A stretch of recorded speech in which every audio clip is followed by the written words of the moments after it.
Her eyes shimmered with tears of joy, already forming that huge, engaged girl smile I'd seen 1,000 times on Instagram. She squeezed my hands, waiting for me to speak, waiting for the moment she'd manipulated us toward for months. I took a deep breath, the scent of expensive Italian food mixing with her perfume, and said, "Jessica, I need to tell you something important." Her head nodded eagerly, almost bouncing. "Yes, yes, say it," her expression screamed.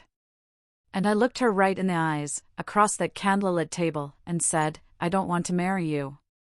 I never want to marry you. And this relationship is over." To understand how we ended up at that incredibly dramatic, candlelit Valentine's Day dinner in downtown Denver, you have to go back a bit. My name is Alex, I'm 32, and if you'd told me 2 years ago I'd be telling a breakup story like this, I would have laughed. But here we are, because this whole situation was so absurd, I still can't quite believe it happened.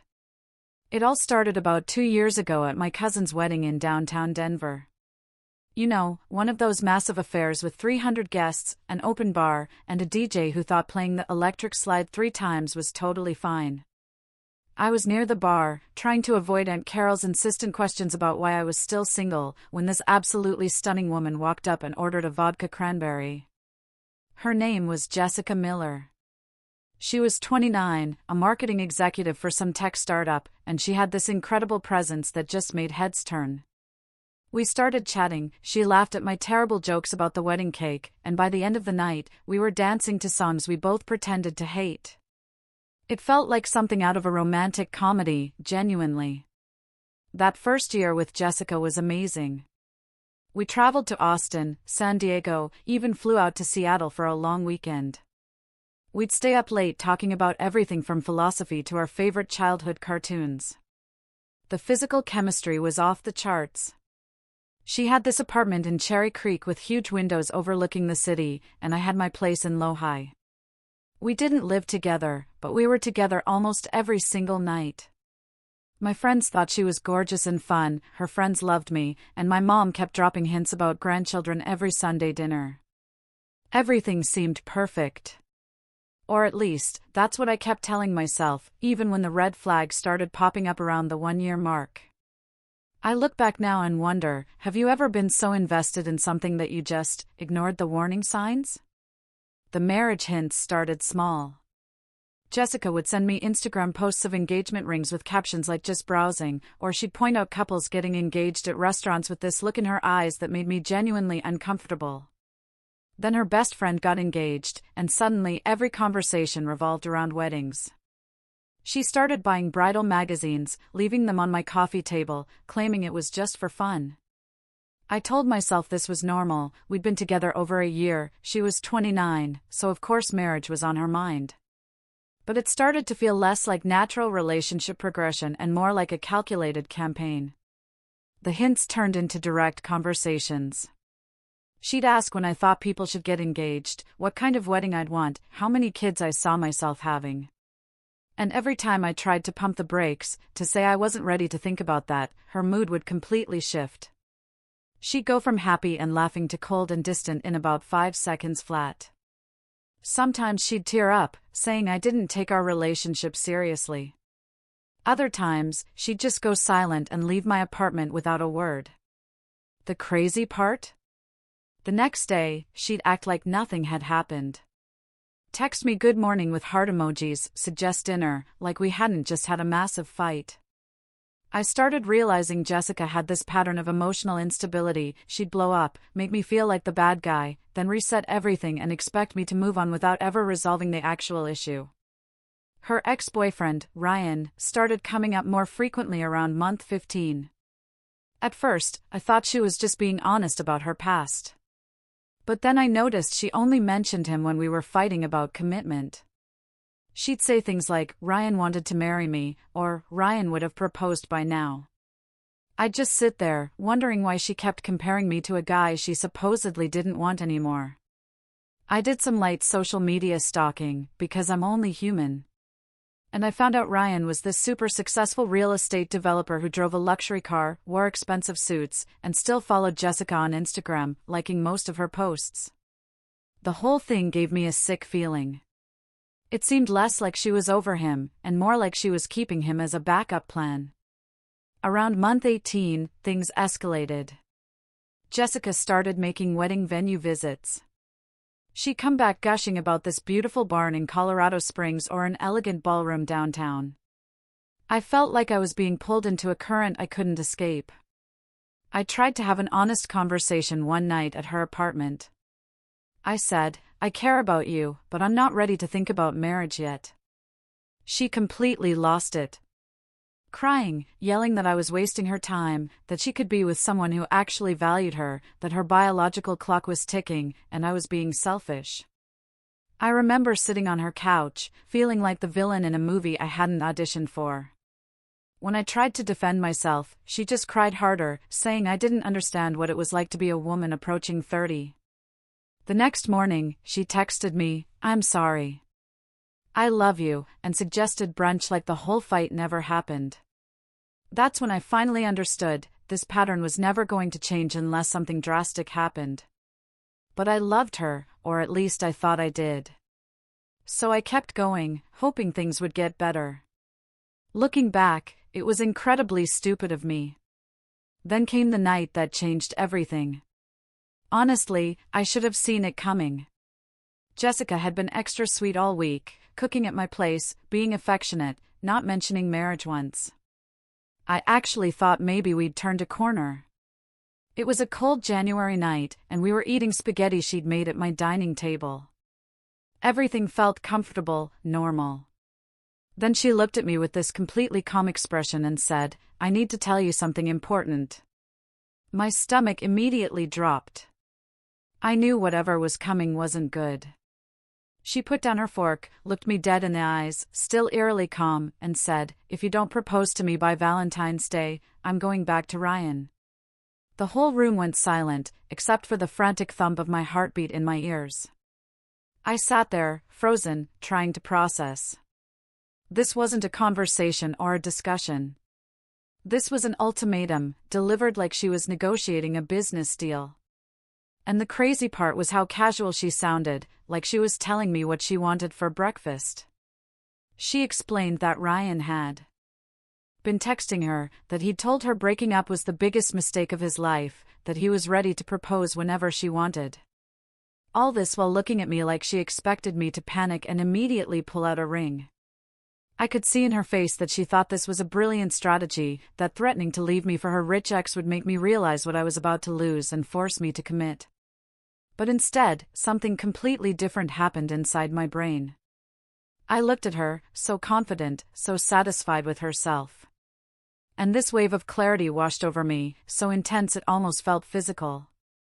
I realized that this woman didn't love me. She was trying to trade me like a stock that wasn't performing well enough. The thought kept running through my mind, if someone truly loves you, they don't threaten to leave you for someone else unless you marry them. They don't use another person as leverage to manipulate you into the biggest decision of your life. And they definitely don't set arbitrary deadlines like you're some work project. I took a deep breath and said, "That's fair." Her face lit up with a triumphant smile. She thought she'd won. She thought I was agreeing to her terms, that a proposal was now inevitable. She reached across the table, grabbed my hand, and started talking about how she knew I'd understand, how happy we'd be, how Valentine's Day would be perfect for an engagement. I just sat there nodding, while my brain was already 3 steps ahead, planning something completely different. The rest of dinner was surreal. She chattered away about wedding ideas and honeymoon destinations, while I was having this intense internal conversation. Have you ever had a moment where you suddenly see a situation with perfect clarity? Where all the confusion just evaporates, and you know exactly what you have to do? I wasn't thinking about buying a ring. I was thinking about the fact that I'd just been given an ultimatum by someone who claimed to love me, and how fundamentally messed up that was. The phrase repeating in my head was, I wasn't being chosen, I was being forced. Once I thought that, I couldn't unthink it. It was so obviously true. Jessica didn't want to marry me specifically. She wanted to get married before she turned 30, and I was the guy who happened to be there. If I didn't comply, she had Ryan waiting in the wings like an understudy, ready to take my place. If I proposed under these conditions, I'd be walking into a marriage that started with emotional blackmail. That would set the tone for the rest of my life. She'd know that threatening to leave me was an effective tool to get whatever she wanted. That night, after I drove home, I sat in my living room until 3 a.m., thinking through every possible outcome. I came to the conclusion I had to end this, but it had to be clean and final. I knew Jessica well enough. If I just broke up with her over text or at one of our apartments, she'd cry and manipulate and promise to change. And I'd probably cave, because I'm not great with emotional confrontation. I needed to do it in a public place where she couldn't make a huge scene. Somewhere neutral where I could say what I needed to say, and then leave. That's when the idea hit me. Valentine's Day was 3 weeks away. Jessica was expecting a proposal at a nice restaurant. So, why not give her the nice restaurant and the public setting, just not the outcome she was anticipating? The more I thought about it, the more perfect it seemed. She'd be so focused on getting engaged that she wouldn't see the breakup coming. By the time she realized what was happening, it would already be done. Over the next 3 weeks, Jessica was the happiest I'd ever seen her. She genuinely believed she'd manipulated me into proposing. Watching her in that delusional bubble was almost sad. She got her nails done in a specific shade of pink that she said would photograph well with a ring. She left little notes around my apartment with her ring size written on them, as if I might forget.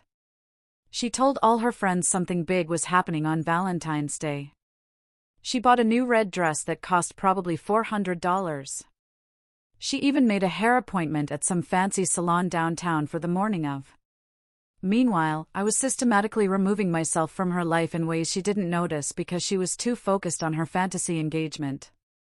I took all my stuff out of her apartment over 2 weeks, just a few items each time I visited so she wouldn't get suspicious. I changed my Netflix password, my Amazon password, and made sure my name wasn't on anything of hers that could cause problems later. I called my buddy Mark, who's a lawyer, and asked him hypothetically if there was anything I needed to worry about legally when breaking up with someone. He told me as long as we didn't live together and didn't have any shared assets, I was fine. A huge relief. The hardest part was booking the restaurant. I wanted somewhere nice enough that she'd believe a proposal was happening, but not so expensive that I'd regret spending the money when I broke up with her instead.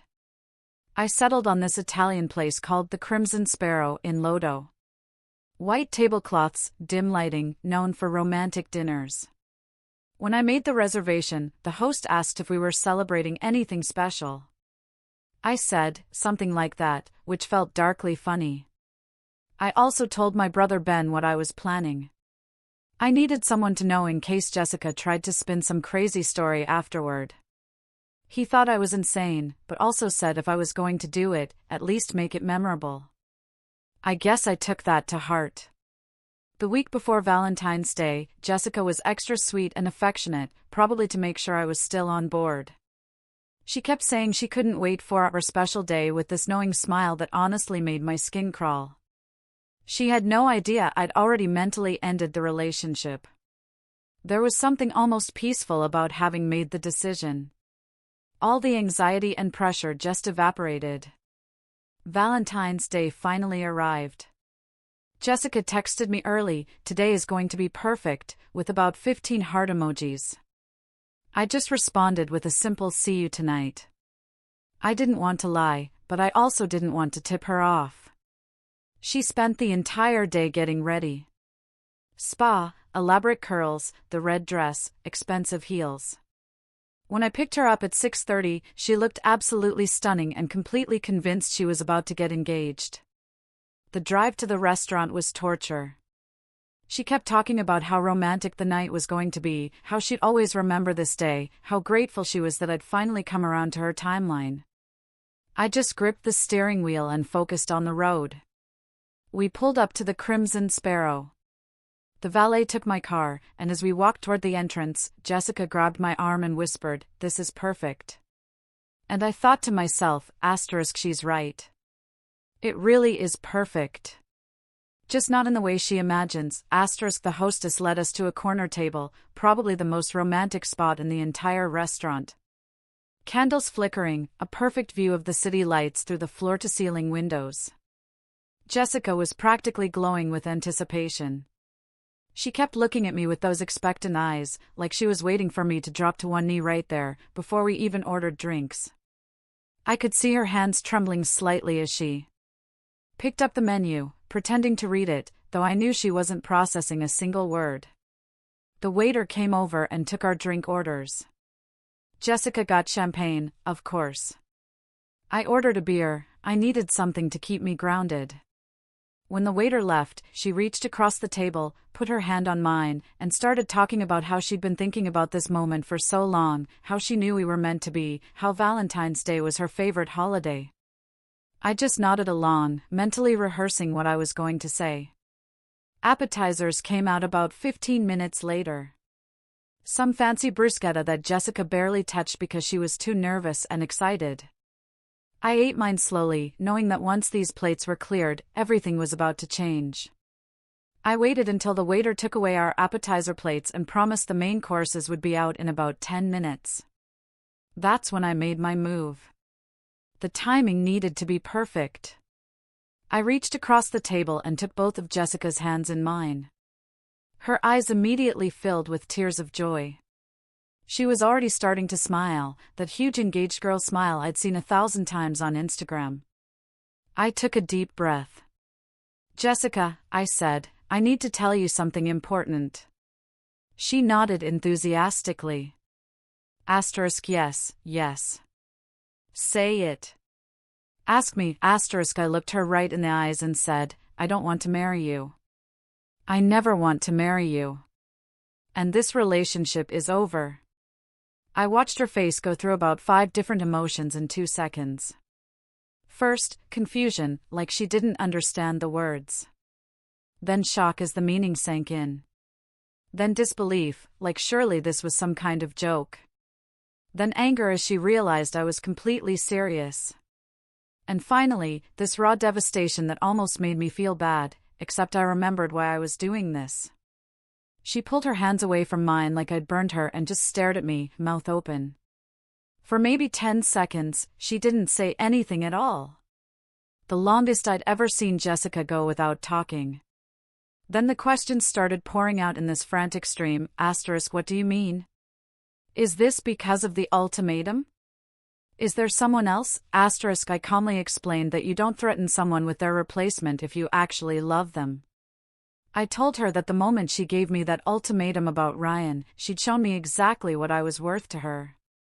And that worth was conditional, came with a deadline, like a business contract. I said that marriage should come from love and mutual choice, not from blackmail and manipulation. I refused to start a life with someone who'd already proven they'd use emotional pressure to get what they wanted. Jessica's face went from pale to bright red. She started getting loud. Not quite yelling, but definitely loud enough that the couple at the next table glanced over with concern. She said I'd wasted her time, that I'd led her on, that I'd promised her a future. I just sat there thinking about how none of that was true. I'd never promised anything except to be honest about my feelings. She accused me of planning this whole thing just to humiliate her.